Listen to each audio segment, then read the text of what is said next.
It has now been 1 year since Samourai Wallet was charged with a whole bunch of offenses by the Department of Justice, and we are still kind of putting together exactly what is going to happen in this upcoming trial. This is probably the story of the year and probably of the past decade, as it involves two cypherpunks who were about as passionate about digital cash as you could get. And, for me personally, looking at who inspired me and my mindset of Anti Moonboyism, you really look no further than T-Dev and Samourai Wallet, the two co-founders of Samourai Wallet. These guys were absolute titans in the way that they handled the encroaching Moonboyism that has taken over Bitcoin. They pushed back every single day.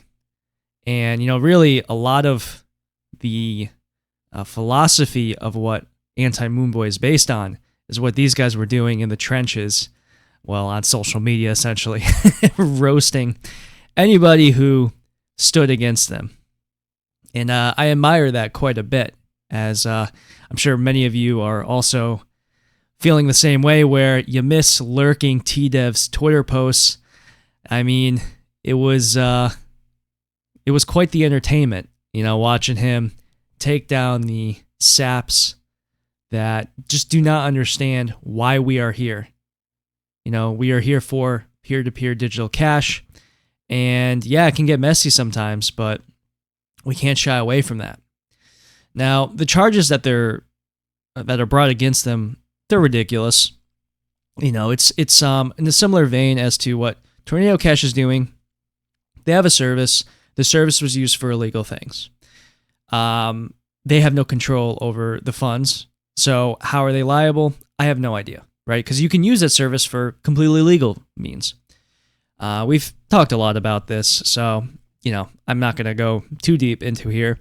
But really the more troubling thing they're charging them with is that in a private Twitter DM, somebody mentioned that they were using this for the darknet, or they mentioned that they were using the funds laundered, or the funds used in the CoinJoin application. They were going to use it for illegal purposes, and this was just a law enforcement agent saying this to T-Dev, and T-Dev was just like, yeah, go ahead. You by all means do that. Like, this is just an open source project. And so this is what he's being charged with, where he knowingly was, laundering, or I guess washing the funds. But even though he didn't know the specific funds that was being laundered, just by virtue of him having the service, he is being accused of it. So, I mean, obviously, there's a lot of shaky ground that this case is standing on, because, like, if you went to, somebody who works for the U.S. Postal Service and you said, are drugs being sent every day through your service? They would say, well, yeah, they are. So does that mean that they're liable for distributing, illegal drugs? Right? It doesn't really make much sense. But in this case, we are, held by the courts, and I mean, it could go either way. Historically, the courts have been pretty friendly for code, in terms of treating code like free speech. So that's a positive. But this is a constant game, right? And just because we won in the past doesn't mean we're going to win in the future. And, in this case, as well as the Tornado Cash case, these are really important to watch, because depending on what happens with these cases will really impact things going forward. And like a victory here would be massive for, kind of easing the concerns that a lot of people have to use cryptocurrency privately and in a peer-to-peer way. And losses here would be, even worse, because, it would scare a lot of that entrepreneurial spirit of which has grown cryptocurrency so much. So anyways, over the past couple of years, cryptocurrency has really taken a nosedive in that, cypherpunk attitude. And these guys were in the front of the pack, fighting against them, and it really sucks to see them having to battle this in court. But I'm sure if you had asked them prior to these charges being brought to them if they were interested in fighting this in court, they would have said yes. So what you can do is you can go to p2prights.org and you can make a donation, an anonymous donation. I don't think they accept Monero. I had to use Bitcoin when I donated. You can donate there. And this is a really important case, guys.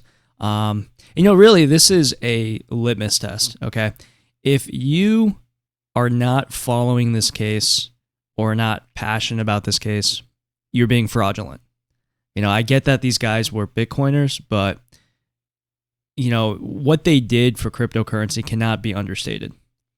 And frankly, what they did for Monero can't be understated, because they were among the first Bitcoiners to extend an olive branch to Monero because they recognized that Monero was actually a real project. And they were working on implementing atomic swaps into Samourai Wallet. Of course, that never came to fruition because they were charged with these crimes. But, they were, very much the trendsetter amongst the cypherpunks. So, thankfully, pretty much everyone in Monero is supporting them. I haven't really seen anyone mouth off about them, really. In fact, a lot of the people who were criticized by Samourai Wallet, because they were quite opinionated if you were around during the time.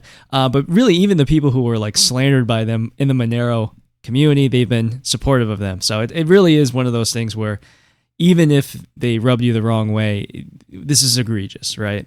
So we'll be watching this case, and again, our thoughts are with you guys.